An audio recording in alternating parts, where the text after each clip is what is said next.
जय जय राम कथा कि जय श्री राम कथा। जिसको श्रवण कर अमर हुए हैं, जिसको श्रवण कर अमर हुए हैं श्री हनुमंत लला। कि जय जय राम कथा कि जय श्री राम कथा कि जय जय राम कथा कि जय श्री राम कथा। एक लाइन गाने के बाद प्रसंग को आगे बढ़ाऊं। राम नाम न लिया अगम बही जाए, हाँ सुगम बही जाए, या मैं को नहाए, या मैं को नहाए।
अर्थात भगवान के पार्षदों ने का गोकर्ण प्राणी जब भगवत कथा सुनता है उसका चित्त जहाँ होता है उसके जो भाव होते हैं, उसका जो संकल्प होता है, उसकी श्रवण की जो स्थिति होती है, उसके अनुसार से भगवत कथा का फल मिलता है। अब यहाँ एक प्रश्न और उठता है, धुंधकारी ने एक बार कथा सुनी, बेमान बन गया। हम आपको रोज सुनते हैं, अगर ये आयोजन नहीं होता तो टीवी में सुनते हैं। कोई ऐसा मिनट, कोई ऐसा समय, लोग कहते हैं कलयुग बड़ा खराब है, और मेरी समझ में कलयुग जितना अच्छा था कोई समझ नहीं। अरे कलयुग की बात करो, आज के 30-35 साल पहले का इतिहास देखिए। 35 साल के पहले अपने क्षेत्र में केवल एक कथा होती, कहाँ? स्वामी जी की कुटिया पर। और मेरी समझ में छोटी नार से 50% महिलाएं, बच्चे और पुरुष वहां तक पैदल कथा सुनने जाते थे। कलयुग जितना बढ़ा, कितनी कृपा करती ठाकुर जी ने कि वहां ठाकुर गांव तक नहीं जाना पड़ता है। इसी गांव में 2-2, 3-3 और उसमें न सुनो तो 24 घंटे। कहाँ कलयुग खराब? कलयुग बहुत अच्छा है, केवल समझने कभी से पहले कहीं मिलती थी तो रोज। लेकिन समस्या केवल इस बात की है कि पहले एक कथा हुई, विमान मिल गया, और आज 24 घंटे कथा हो रही है, साइकिल में मिल गई। समस्या इस बात की आप पूछ सकते हैं, मन में एक संकल्प हो सकता है कि एक कथा हुई, विमान मिल गया, अब रोज कथा होती तो हमें तो साइकिल भी नहीं मिलती। क्यों? विमान का मतलब कोई हवाई जहाज है? विमान का मतलब है जिसके जीवन की कथा सुनने के बाद अभिमान चला जाए। जो भगवान की कथा सुने और उसके जीवन का अभिमान चला जाए, यही प्यारे सच्चा विमान है। और जब तक अभिमान नहीं जाएगा, विमान मिलेगा? विमाने नहीं, जिसके जीवन का अभिमान समाप्त हो जाए, यही सच्चा विमान है। और भगवान की कथा सुनने के बाद भी अभिमान बना रहा।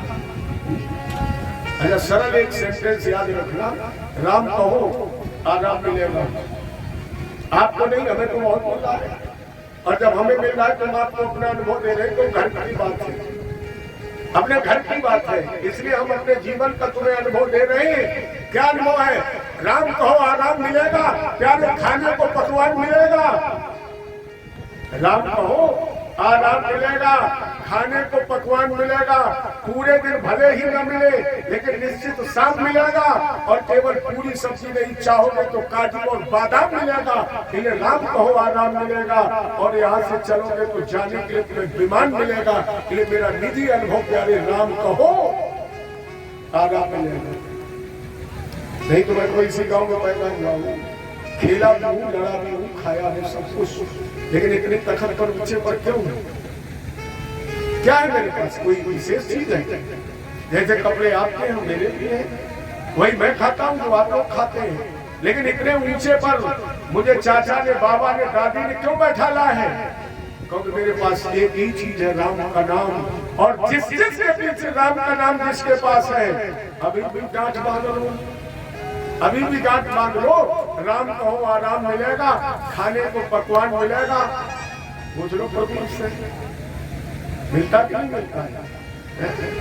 मिलता है। राम कहो आराम मिलेगा, खाने को पकवान मिलेगा। पूरे दिन भले ना मिले, लेकिन शाम मिलेगा। चाहोगे तो काजू और बादाम मिलेगा। प्यारे फिर जाओगे यहाँ तो विमान मिलेगा। ये राम कहो तेरी मर्जी कमय हो गुलाम मेरे अलवे, तेरी मर्जी। राम से जुड़ ये कथा सुनो भाव से।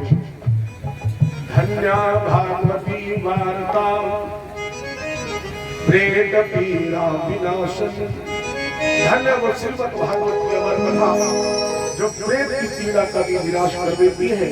धुंधकारी विमान पर बैठा और भगवान के धाम चला गया। गोकर्ण ने पुनः उसी व्यासपीठ पर श्रीमद् भागवत की कथा का अनुष्ठान किया। दूसरी बार मलमास था, आषाढ़ का महीना था। शुद्ध आषाढ़ के महीने में नौमी तिथि से गोकर्ण ने कथा धुंधकारी को सुनाई थी। दोबारा कथा का आयोजन हुआ, और जब दूसरी बार कथा का आयोजन हुआ तो महात्मा उस साधने के लिए काश्य हो गया। उस पांडाल में क्या शब्द हुआ? बोले बनमाली घनश्याम। जैसे शास्त्र कथा का विश्राम हुआ, आश्रम हो गया बनमाली घनश्याम पीतवासा मनोहरा कांची कला परुचलोल शजन मुकुट कुंडला।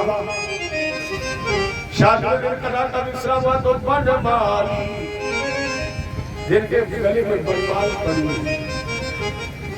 बरहा पीनम नटवर बपु कर्णयो कर्णकारम विभद्रवास कनक कपिशम वैजयंती चमाला।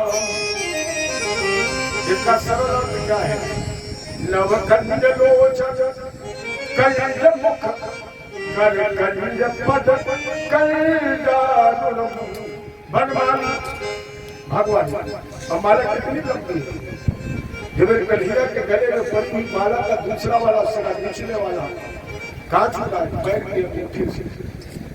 इतनी लंबी भगवान के गले में बनमाल है कि उस माला का दूसरा वाला शिरा पैर के अंगूठे से छू रहा है। जिनके कानों में मकरा के कुंडल बिजली की तरह बोल रहे हैं, जिनका पैर मेघ की तरह श्याम है, जिनके शब्द नूर का पंख बनमाली घनश्याम पीतवासा मनोहरा।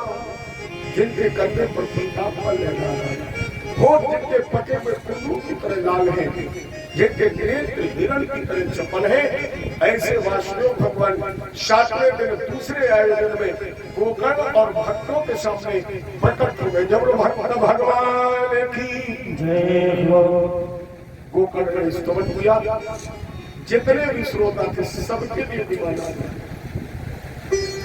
एक विमान पर भक्त और भगवान, दूसरे विमान पर जितने भी श्रोता थे यथोचित कांसल पर बैठे और भगवान की धाम चले गए। ये इस भागवत जी का अनंत महत्व है। धन्या भागवती वार्ता, धन्य वो श्रीमद् भागवत की कथा जिसके श्रवण करने से गोकर्ण के साथ साथ सारे श्रोताओं ने भगवान का धाम प्राप्त कर लिया। लेकिन अब जरा विचार करें, आत्मा जो ब्राह्मण क्या है? ये जीव है, धुंधली दुर्बुद्धि है। गोकर्ण हमारे आपकी एक कान है, धुंधकारी मन है। जैसे प्रेत 24 घंटे वो धुंधकारी भूखा प्यासा छटपटाता था, उसी तरह हमारा मन भी तो भागता रहता है। अच्छा, इतने लोग बैठे, बताइए किसी का मन कभी बनता है? कुछ ना कुछ खाता रहेगा, कितना भी खिलाओ, लेकिन 24 घंटे में 1 मिनट भी मन खाना बंद नहीं करेगा। 24 घंटे। आप लोग कहेंगे अब रात में कहाँ खाते हैं? जब हम सो जाते हैं तब मन कुछ खाता है, जब तक जागते हो तभी तक तो खाता है, और जब सो जाते हो, लेकिन मन प्यारे सोने के बाद भी खाता है। क्या? जब इसे कुछ नहीं मिलता है और सो जाता है ये तन, तो फिर मन खाता है स्वप्न। कैसा खाता? कभी रुला दे, कभी चौंका दे, कभी हंसा दे, कभी डरा दे, कभी राजा बना दे, और कभी कभी तो मन का मैं डबल बेड पे पूरा उठा ली जाए आकाश का। और जब 100, 200, 400 तो ऊपर पहुंच गए, तो मन ने वहीं से मैं डबल बेड के छोड़ दिया। और जैसे नीचे देखो कि कैसे कांपने का पड़ोसी चल जाएगा। ये मन वहां भी खाना बंद नहीं करता है, और मन का अगर खाना बंद हो जाए, अब ये बंद कब होगा? जब कानों का सारा लोग सावय मना कृष्ण पदार मन काला भगवान के चरण कमलों में और चारों से बैकुंठ गुणानु बनती। जब भी मौका मिले भगवान का नाम डालो, क्योंकि कान वही कौन जो सुने हरि को गुण, और कान वही भव पार उतारी, नयन वही आगे कौन जो हरि को लखे अरुपैन वही हरि नाम ऊंचा, नाम वही जग छाए रहे, नाम वही जग छाए रहे, सतनाम वही तन में प्रभु का। और नहीं तो नयन संत दरस नहीं देखा,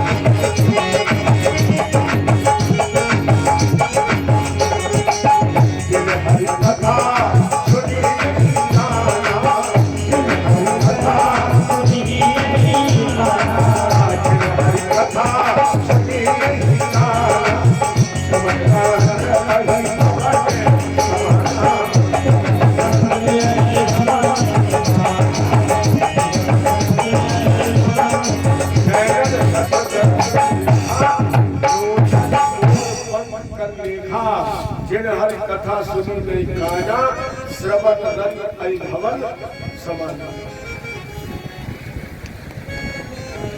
वेद व्यास ने लिखा एक शिखंडी श्लोक में, अरे असारे संसारे विषय विषय शंगा कुल दिया, क्षणार्थ क्षेमार्थ पीवत सुख गाथा तुल सुधा, किमर्थ व्यर्थ भो प्रजत कुकुथे कुत्सित कथे, परीक्षित तत्साक्षी, साक्षी पर गवाह, परीक्षित इस बात का गवाह है, इस बात का, अरे परीक्षित तत्साक्षी यक्षवण गत मुक्ति युक्ति कथन।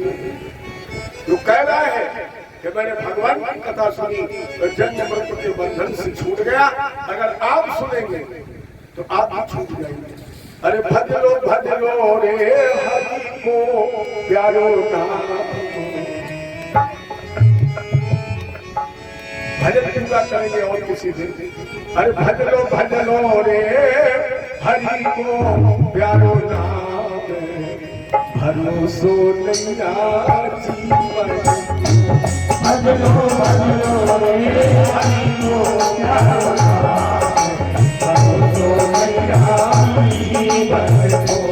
भज लो रे हरि को प्यारो नाम, भरोसो नैया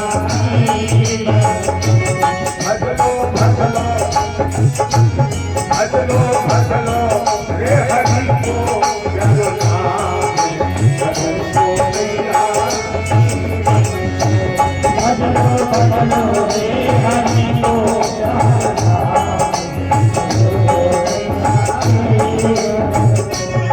सीताराम में होया राधे श्याम, सीताराम में होया राधे श्याम, भरोसो नैया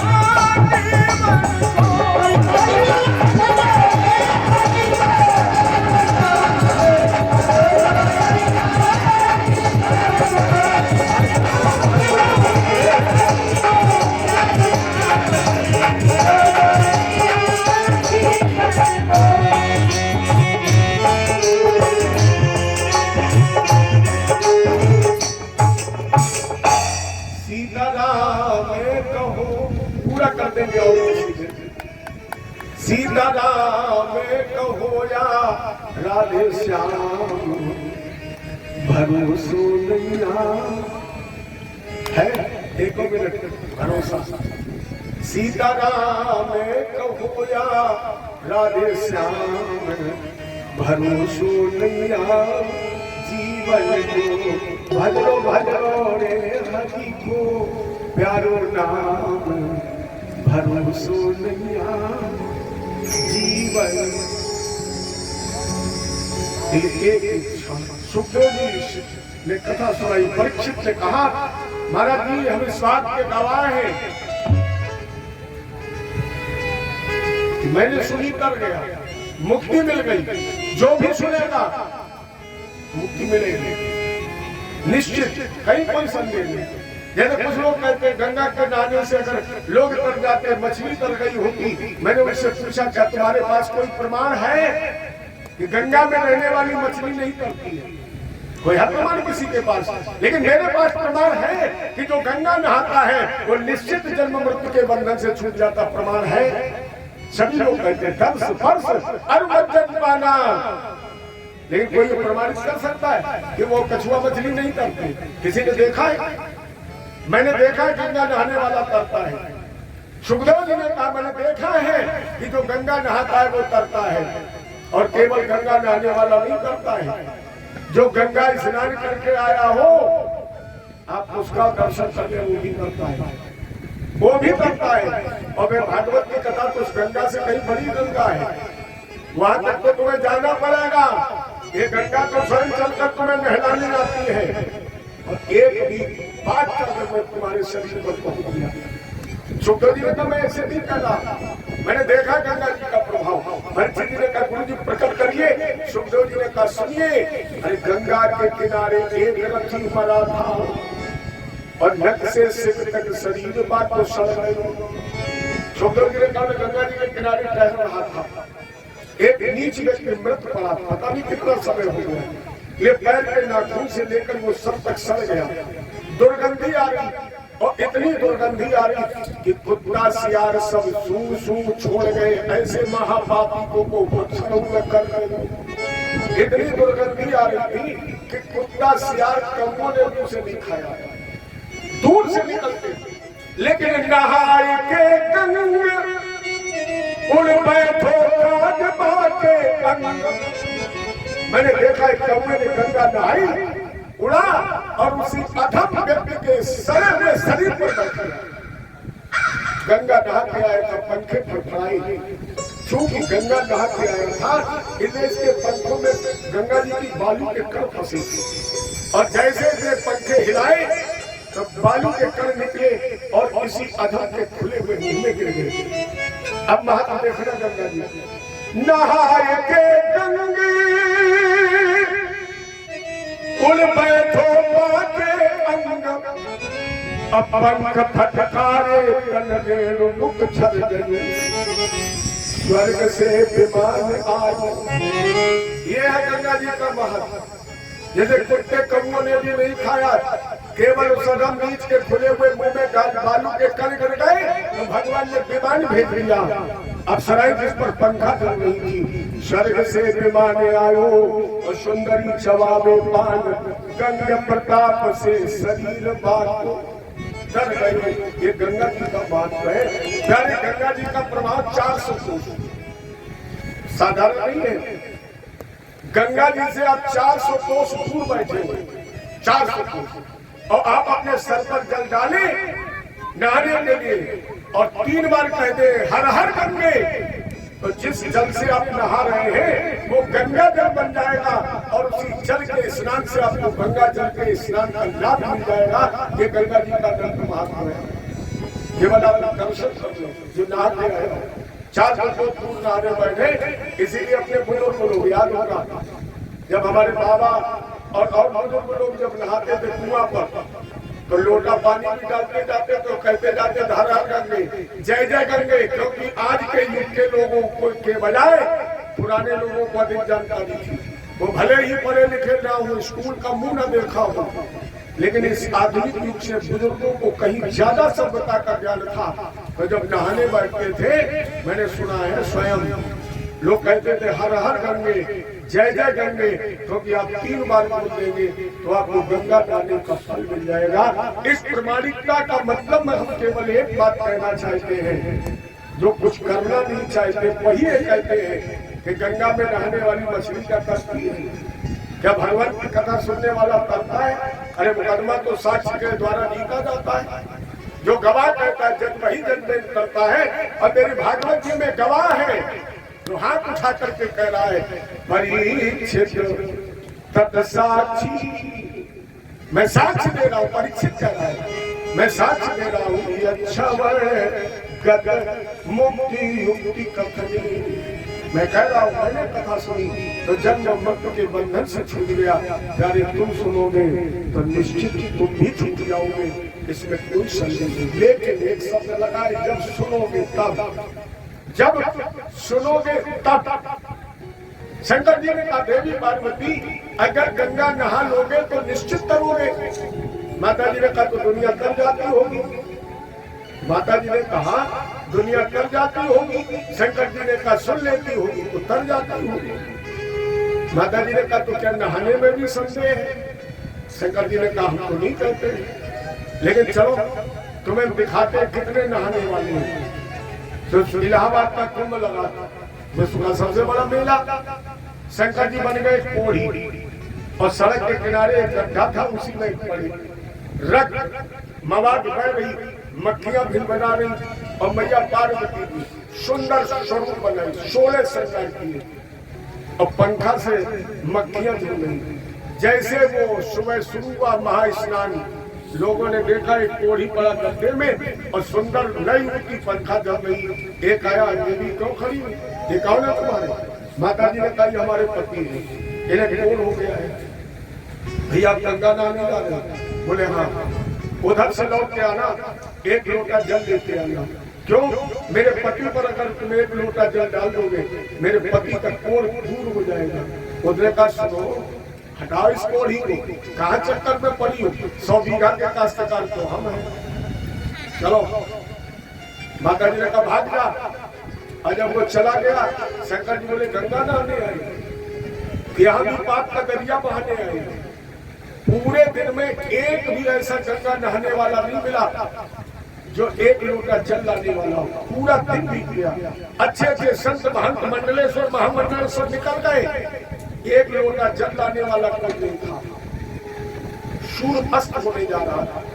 एक बेचारा बहुत फटे हाल, पैरों में बीमारी, खून बह रहा, दौड़ता हुआ जा रहा था। उसे भय था कहीं सूर्यास्त न हो जाए, मैं गंगा न नहा पाऊं। लेकिन जैसे उस जगह पहुंचा तो रुक गया। बहन जी ये आप देखो, इन्हें कौन हो गया है? थोड़ी देर बाद रात हो जाएगी, तुम्हारी यहाँ सुरक्षा कौन करेगा? क्यों यहाँ पर? माता जी ने कहा भैया तुम गंगा नहाने जा रहे हो? हाँ। उधर से लौट करके आना तो एक लोटा जल देते आना, मेरे पति पर डाल देना, मेरे पति का कोढ़ ठीक हो जाएगा। उस व्यक्ति ने कहा बहन जी मैं तो गंगा नहाने जा ही रहा हूँ, तो लोटा में जल लाने की जरूरत क्या है? थोड़ी मेहनत करनी पड़ेगी, हमें इनको साथ ले जाना पड़ेगा। आप थोड़ा हाथ लगाइए, अपने पति को मेरे कंधे पर बैठा लीजिए। और जैसे मैया पार्वती ने अपने पति को कंधे पर बैठाला, उसने कहा बहन जी जल्दी जल्दी मेरे साथ आइए। मैया पार्वती जी को भी दौड़ा लिया, गंगा जी के किनारे भोलेनाथ को बैठाला, जल डाला और अपने अंगोछे से भगवान शंकर का कोढ़ धोने लगा। प्रकट हो गए भोलेनाथ और कहा देवी पार्वती इस भाव से तो गंगा नहा लेगा, उसके निश्चित जन्म जन्मांतर के बंधन कट जाएंगे और मेरे चरणों में। मेरे कहने का मतलब केवल इतना है कि उस गंगा से ये गंगा श्रेष्ठ है। आप जन्म मृत्यु के बंधन से छूट सकते हैं, लेकिन कब? जब आप सुन लेंगे, केवल बैठ नहीं लेंगे। जब आप भगवान की कथा सुन लेंगे तो परीक्षित तत्व साक्षी, परीक्षित से बात का गवाह है जो कह रहा है शब्दाय श्रवणे चैत शुभथा मुक्तदायकम। जो शास्त्र कथा सुनता है और केवल भागवत नहीं, रामायण में भी राम कथा भाव फंद विमोचन, राम जी की जो कथा सुन लेते हैं उनके सारे फंदे अपने आप कट जाते हैं, अपने आप कट जाते हैं। ये महत्व निगम कल्पतरोर गलितम फलम अशुभ मुखाद मृतद्रयो संयुतम पेवत भागवतम। सुनो नहीं, पियो।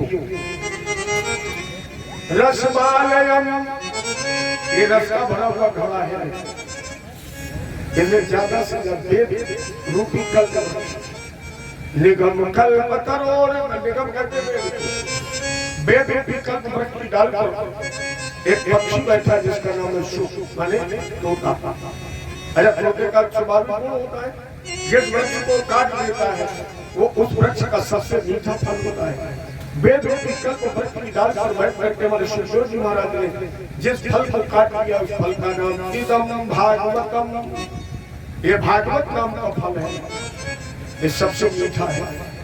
जैसे आम से आपने तुलना की तो आम में तो छिलका भी और गुठली भी है, लेकिन भागवत जी की कथा में जो छिलका है और गुठली है।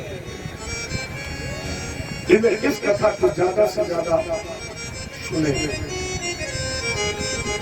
आप अच्छे वक्ता का चयन करें। वो वक्ता कैसा होगा? विरक्तो वैष्णवो विप्रो, अब यहाँ लोग एक पुष्प करते हैं, आप लोग गृहस्थ हैं,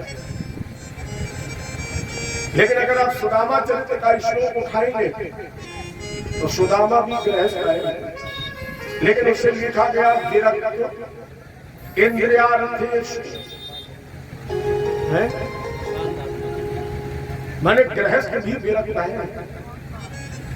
लोग कहते संसार हमें पकड़े हैं, ऐसा नहीं है, किसी को संसार नहीं पकड़े, संसार को तुम पकड़े।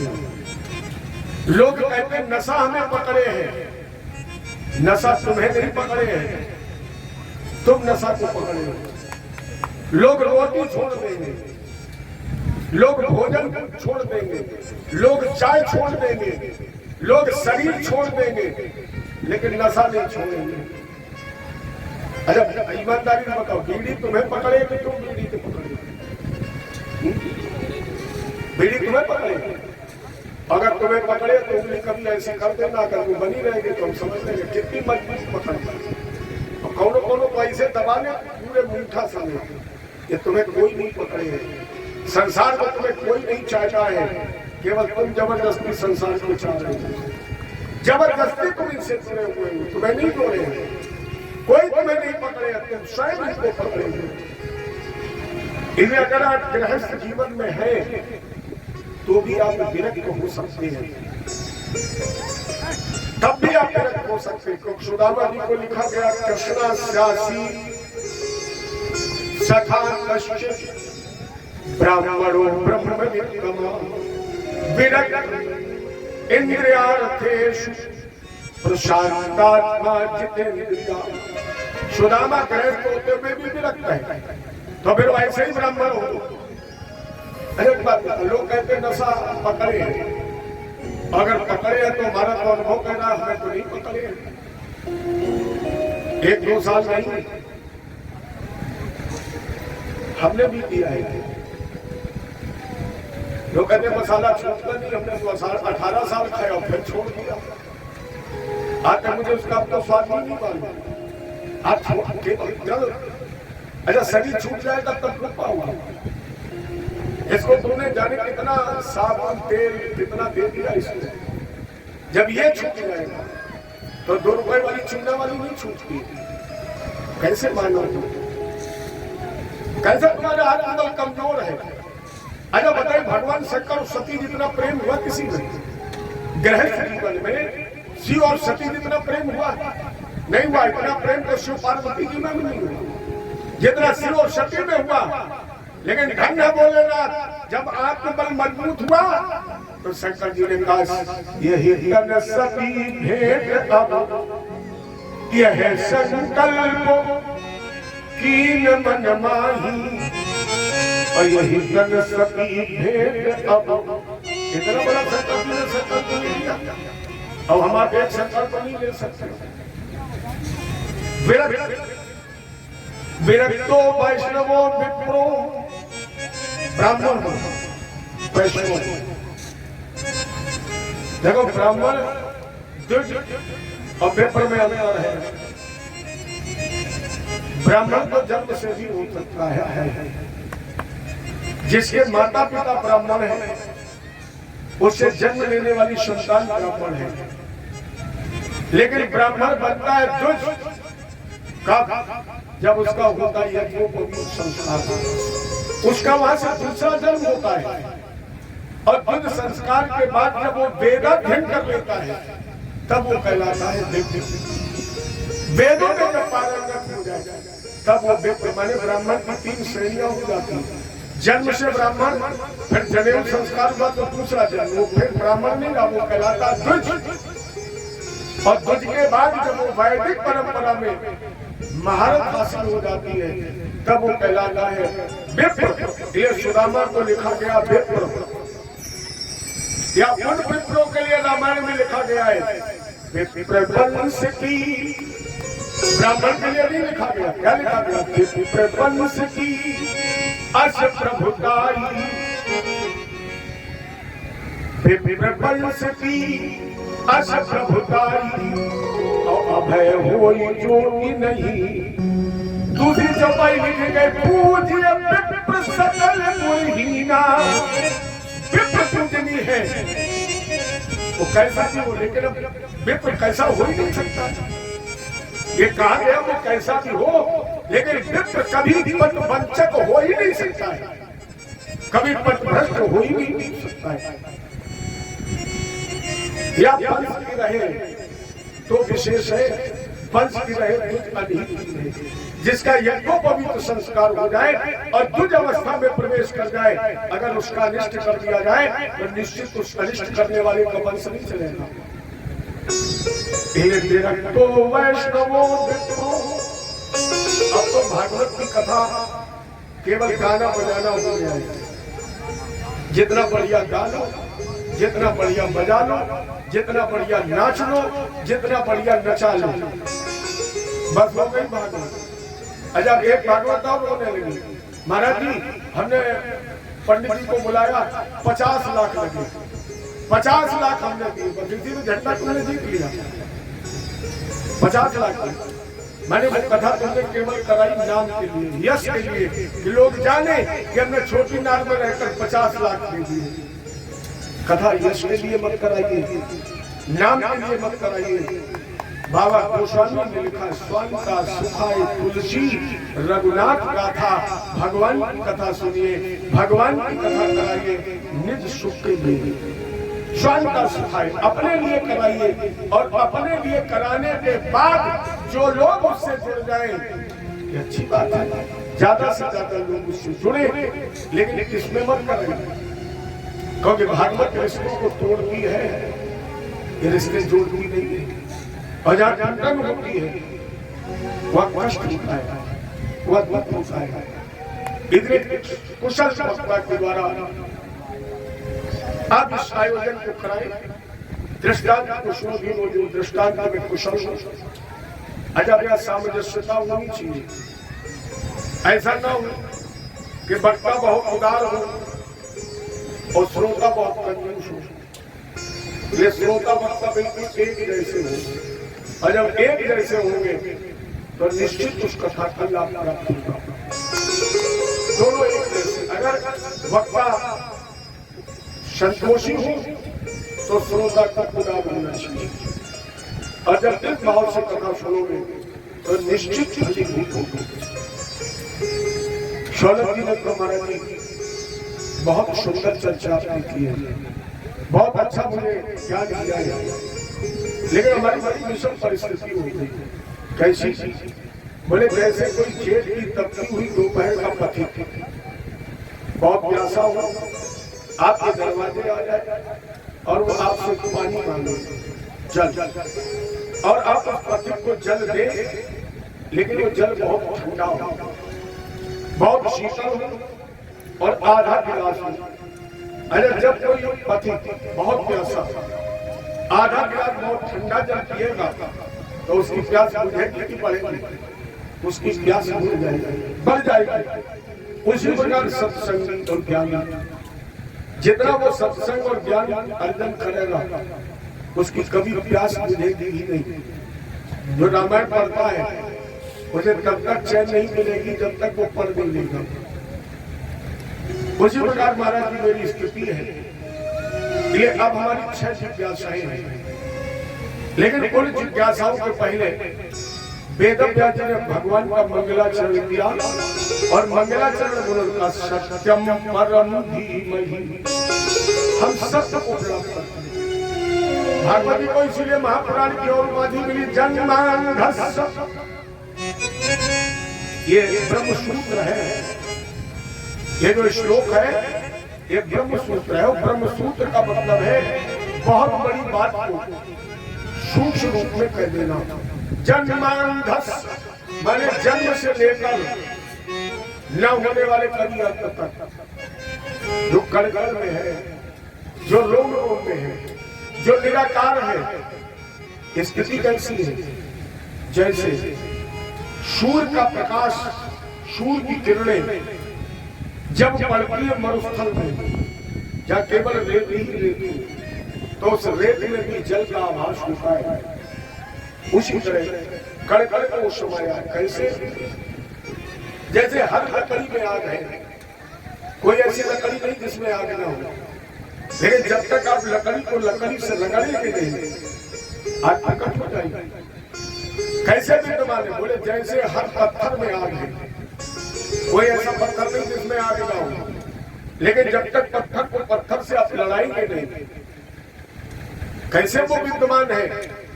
जैसे हर बीज में वृक्ष है, कोई ऐसा बीज नहीं जिसके अंदर वृक्ष ना हो, लेकिन बीज आपके हाथ में हो तो वृक्ष दिखाई पड़ता है। जबकि सबसे छोटा बीज किसका है? बरगद का, पीपल का, सबसे छोटा। और कितना विशालतम वृक्ष उसके अंदर बंद है, दिखाई पड़ेगा। लेकिन तब तक दिखाई नहीं पड़ेगा जब तक आप उस बीज को मिट्टी के नीचे दबा नहीं देंगे। उसी तरह प्यारे कण कण में वो परमात्मा विद्यमान है, लेकिन वो दृश्य नहीं हो रहा है। उसको अगर दृष्टिगोचर देखना है तो फिर रामायण के एक चौपाई जीवन में उतार लीजिए। अतिशय लगन दीजिए लकड़ी को लकड़ी से, आप प्रकट हो जाएंगे। एक बार एक राजा के 3 प्रश्न थे। एक राजा के 3 प्रश्न थे। पहला प्रश्न था ईश्वर एक है कि अनेक है। दूसरा प्रश्न, जब वो सर्वत्र विद्यमान है तो दिखाई क्यों नहीं पड़ता है? तीसरा प्रश्न, वो करता क्या है? न जाने कितने लोगों ने उत्तर दिया, लेकिन राजा संतुष्ट नहीं हुआ। एक महात्मा उधर से निकल रहा था, राजा को पता लगा। राजा साहब दौड़ करके गए, बोले गुरु जी आप हमारे यहाँ से कब जाए जब 3 प्रश्नों के उत्तर देते। महात्मा जी ने कहा प्रश्न। वही राजा ने 3 प्रश्न किए। ईश्वर एक है कि अनेक है? वो दिखाई तो नहीं पड़ता है, अब वो करता क्या है? महात्मा जी ने सोचा कर इसे तुरंत उत्तर दे देंगे तो हो सकता है ये संतुष्ट ना हो। ये महात्मा जी ने कहा कि भाई ये बताओ उत्तर हम सबके सामने दें, समाज में दें कि अकेले में दें? राजा ने कहा कि अगर समाज में उत्तर दो तो आनंद आ जाएगा, अकेले हम सुनेंगे।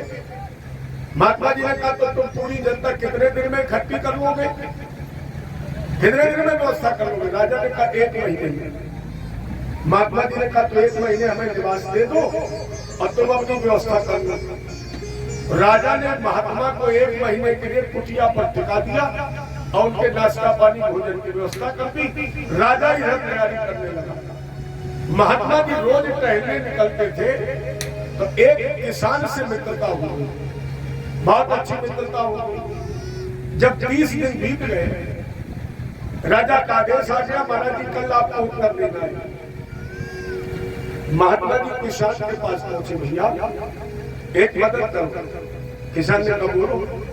महात्मा जी बोले कल दरबार में चलना है, राजा 3 प्रश्न करेंगे, लेकिन उन प्रश्नों का उत्तर तुम्हें देना है। किसान ने कहा मरवा डालोगे, हमने तो मुंह भी नहीं देखा स्कूल का, इसीलिए तुमने हमसे मित्रता की। महात्मा जी ने कहा पूरी बात को सुनो, तुम कल महात्मा बनना, किसान कल तुम महात्मा बनना और हम किसान बनेंगे। तुम बैठोगे महात्माओं की श्रेणी में और हम बैठेंगे किसान के बीच में। राजा तुम्हें महात्मा समझ करके 3 प्रश्न करेगा और जब तुमसे प्रश्न करे तो तुम हंस करके उत्तर देना, राजा साहब जो प्रश्न तुमने हमसे किए हैं इन प्रश्नों के उत्तर तो हमारे यहाँ ये कुपल जो किसान है ये देते हैं, इसलिए हम तुम्हें उत्तर नहीं देंगे, किसान उत्तर देगा। मेरी तरफ इशारा कर देना, हम उत्तर दे देंगे। किसान बोला महाराज की तरफ ध्यान रखियो, न पैसे चक्कर में हमें फंसा दो। महात्मा जी ने कहा चिंता मत करो। दोनों ने भेष बदल लिए, राजा के दरबार में पहुंचे। महात्माओं की समाज में किसान बैठा है और किसान की समाज में वो महात्मा किसान बने हुए बैठे। राजा ने कहा गुरु जी प्रश्न करें। अब उसके सामने महात्मा के भेष में डरते डरते कहा राजा साहब करो। राजा ने कहा महाराज ये बताइए ईश्वर एक है कि अनेक? वो दिखाई तो नहीं पड़ता है, अब वो करता क्या है? अब किसान ने धीरे से उस महात्मा की तरफ देखा। महाराज बोले बताओ ना हमें। तब उस महात्मा ने खड़े होकर के कहा है राजा साहब इतने छोटे छोटे तुमने प्रश्न किए, ये बच्चे तो उत्तर हमारी गलियों में कच्चा खेलने वाले जानते हैं। ये जो उत्तर है ना तुम्हारे प्रश्नों वो हमारे यहाँ हल चलाने वाले जानते हैं, इसलिए हम तुम्हारे प्रश्न का उत्तर नहीं देंगे। हमारा एक नौकर वो किसान बैठा वो उत्तर देगा, खड़े हो जाओ। तो महात्मा जी किसान के वेश में आगे और वही अपने बनावटी हाथ जोड़ के कांपते बोले राजा साहब पहला प्रश्न क्या है? राजा ने कहा मेरा पहला प्रश्न है ईश्वर एक है कि अनेक? महात्मा जी ने कहा देखो हमने स्कूल का मुंह नहीं देखा है, हमने भैया गिनती पढ़ी नहीं है, तो एक काम करो क्या? बोले 100 बढ़िया लड्डू मंगवाओ। बाबा जी ने सोचा गिनती भी हो जाए, कुछ खाने की व्यवस्था भी बन जाए। बोले लड्डू मंगवाओ 100, तो हम तुम्हें गिन के बताएं 100 तक कितने हैं? तो 100 बढ़िया लड्डू आ गए। उस महात्मा ने लड्डू उठाया, बोले गिनती का पहला अंक कौन? जैसे गिनाया जाए तो आप क्या बताएंगे? 1। मास्टर साहब यही तो पढ़ाया जाता है। 1 महात्मा जी ने लड्डू रख दिया, एक गिनती हो गई। दूसरा लड्डू उठाया, बोले अब कितना? तो एक के बाद कितना पढ़ाया जाए? 2।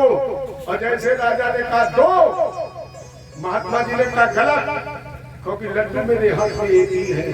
इसे तुम चाहे 2 पढ़ो और चाहे 15 पढ़ो, चाहे 75 पढ़ो, लेकिन लड्डू तो एक ही है। उसी तरह परमात्मा एक था, एक है और एक ही रहेगा। लड्डू तो हाथ में एक ही रहेगा। एक गिनते जाओगे गिनते जाओगे, एक रखा एक दूसरा उठा, लेकिन हाथ में तो एक ही है। अब दो गिनोगे तो 2 तो नहीं होंगे। अच्छा 50 गिनोगे तो लड्डू क्या 50 होंगे हाथ में? लड्डू तो एक ही होगा, गिनती 50 होगी। उसी तरह प्यारे समाज के लोग गिनते तो ईश्वर को अनेक रूप में है, लेकिन हाथ में केवल एक ही है। जैसे एक जगह प्रश्न किया महाराज जी तुम कौन से नाम की कथा कहते हो? पंडित जी ने कहा मतलब? बोले 4 नाम हम जानते, बताइए कौन की कथा? आप जरा गिनना। बोले कहा महाराज जी बताना 4 नाम हम तुम्हें बता रहे हैं। 1 राम घट घट में, गिनना आप कितने हुए? 1 राम घट घट में डोले और 1 राम दशरथ घर बोले। 1 राम का सकल पसारा और 1 राम है जग से न्यारा। कितने हो गए? 4। और वो भैया गिन लिए पक्का 4। अच्छा अब दूसरी गिनती गिन के तेजी से हमें बताना। 1 बाप चाचा को भाई, 1 बाप नाना को जमाई, 1 बाप फूफा को सारो और 1 बाप दादी को बारो। कै बाप हो गए? कितने हो गए? बाप नहीं हो सकते 4, बाप एक ही रहेगा। अब वो तो बाप का भी बाप है, वो बाप का भी बाप है, वो 4 हो सकता है। जिस तरह पिता एक है, कोई फूफा कहता, कोई जीजा कहता, कोई साला कहता, कोई चाचा कहता, कोई नाती कहता, कोई भतीजा कहता है, उसी प्रकार राम एक था, राम एक है और राम एक ही रहेगा। चाहे दशरथ घर बुलवाओ, चाहे जगत में बुलवाओ, लेकिन राम एक था, एक ही रहे, बिल्कुल ठीक। लेकिन ये बताइए वो दिखाई तो नहीं पड़ता है। अब महात्मा जी ने सोचा लड्डू तो है, अगर 1 लीटर दूध मिल जाए तो मजा आ जाए। बोले तो अब इसको जानने के लिए 1 लीटर दूध और 50 ग्राम चीनी। सो दूध आ गया, लोगों से पूछा इसमें क्या है, लोगों का दूध। अच्छा इस कागज में क्या, लोगों का चीनी। सो महात्मा जी ने चीनी उसी गिलास में डाली दूध में और 2-4 बार हिला दी और मिलाने के बाद अब उसी लोटा में देख रहे हैं। 2-3-4 बार लोटा में झांक के देखा। राजा ने कहा देख क्या देख रहे हो? महात्मा जी बोले दूध में चीनी देख रहे हैं। अभी आपके सामने मिलाइए, हम चीनी ढूंढ रहे हैं। राजा ने कहा पागल हो गए हो, दूध में चीनी मिल गई है इसीलिए दिखाई नहीं पड़ती है। महात्मा जी ने कहा पागल, जिस तरह दूध में चीनी घुलने के बाद दिखाई नहीं पड़ती है, उसी प्रकार मेरा राम रोम रोम में घुल गया है इसलिए दिखाई नहीं पड़ रहा है। अच्छा तीसरा वो करता क्या है? महात्मा जी ने कहा ऐसा नहीं है, ये तुम्हारे हर प्रश्न का उत्तर हम देते रहे। राजा ने कहा फिर? महात्मा जी ने कहा देखो पूछने वाला होता है छोटा और बताने वाला होता है बड़ा। अब बड़े को कहाँ होना चाहिए? ऊंचे पर, और पूछने वाले कहाँ होना चाहिए? नीचे। महात्मा जी ने कहा उत्तर मिलेगा तब जब पहले नियम से बढ़ो। तो राजा आ गए नीचे, महात्मा जी को उठाया सिंहासन पर बैठा दिया। महात्मा जी ने कहा आप पूछो।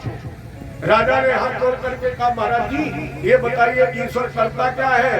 किसान और वो महात्मा हंसकर बोला अभी भी आंखें नहीं खुली, ईश्वर यही तो करता। जहाँ तुम खड़े थे बैठे तो अब हम बैठे, और जहाँ हम बैठे खड़े थे वहाँ तुम बैठे खड़े। यही करता। राई के पर्वत करे पर्वत राई, राजा को रंग 1 सेकंड में बना दिया। अब हम राजा बन गए तो भिखारी बन गए, यही तुमको करता है। राजा को रंग और रंग को राजा बना देता है।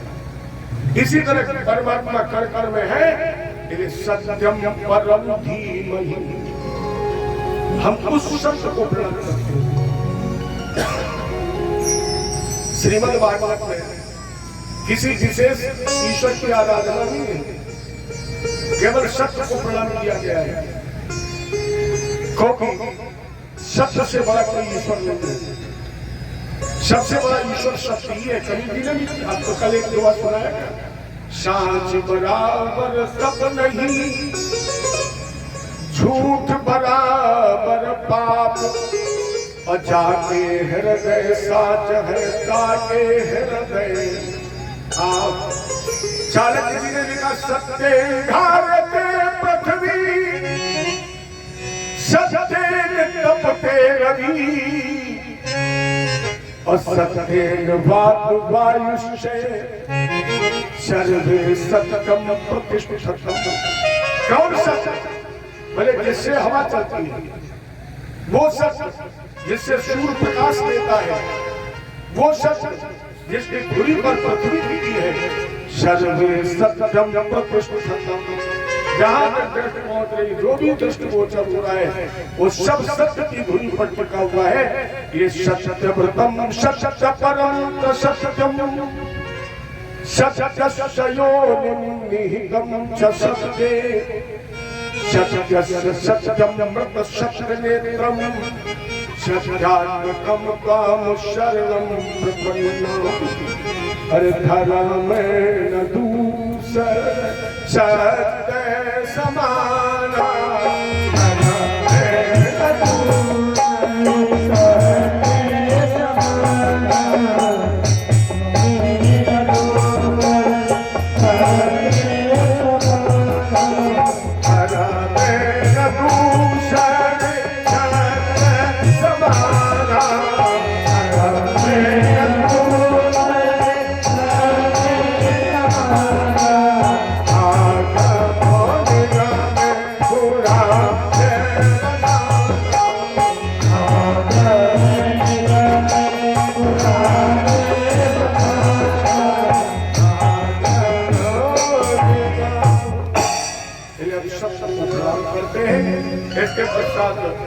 शौनक जी ने सूत जी से 6 प्रश्न किए हैं। उसमें पहला प्रश्न है मनुष्य के परम कल्याण का साधन क्या है। अपने यहाँ मंदिर बहुत है, देवता बहुत है, शास्त्र पुराण बहुत है। तुम्हारा जब ये जानना चाहते हैं किसमें हम किसे पढ़े, किसे पीड़े, किसे छोड़ दे।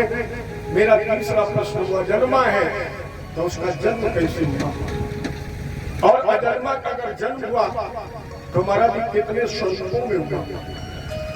इसके बाद देवक्या वसुदेव से वही अजन्मा द्वापर में देवकी वसुदेव जी के यहाँ बाल रूप में खेला, और जब वो इस धराधाम से चला गया तो लोगों का कलयुग आ गया।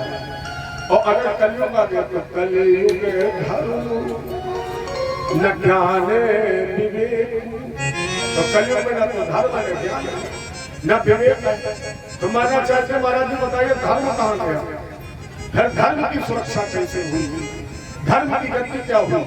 क्योंकि तामस बहुत, कलयुग का मुख्य लक्षण क्या है, तामस बहुत रजोगुण थोड़ा, कलि प्रभाव विरोध चहुओरा।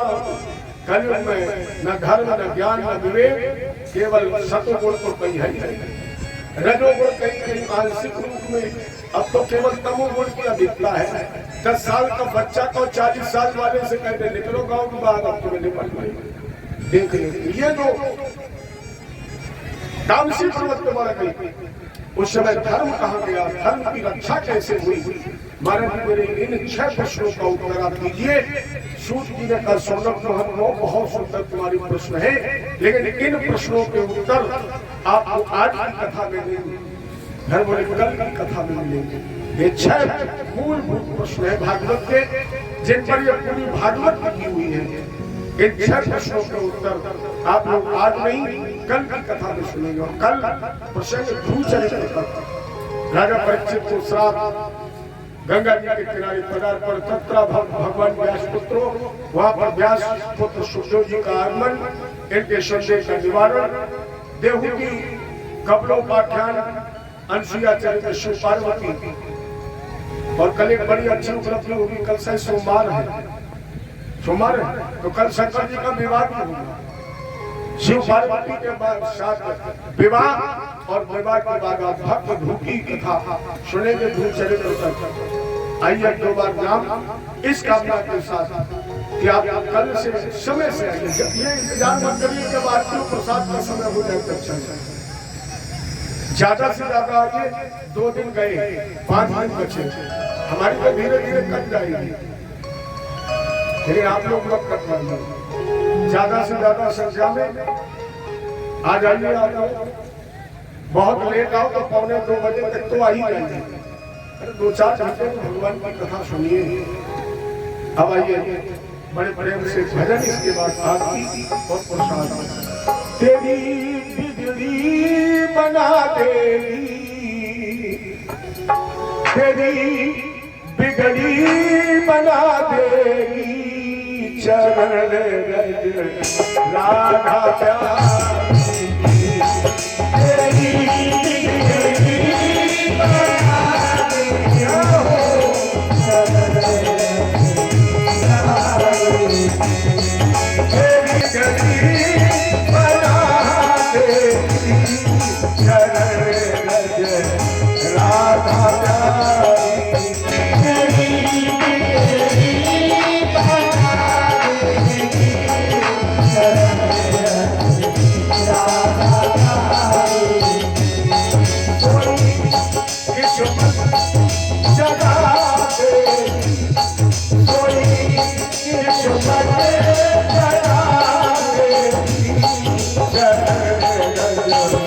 राधा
हरिओम।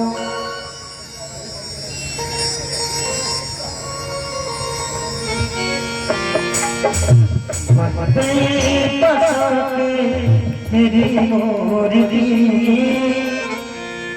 मन में बसा के मेरी मोरगी उतारी तेरी यार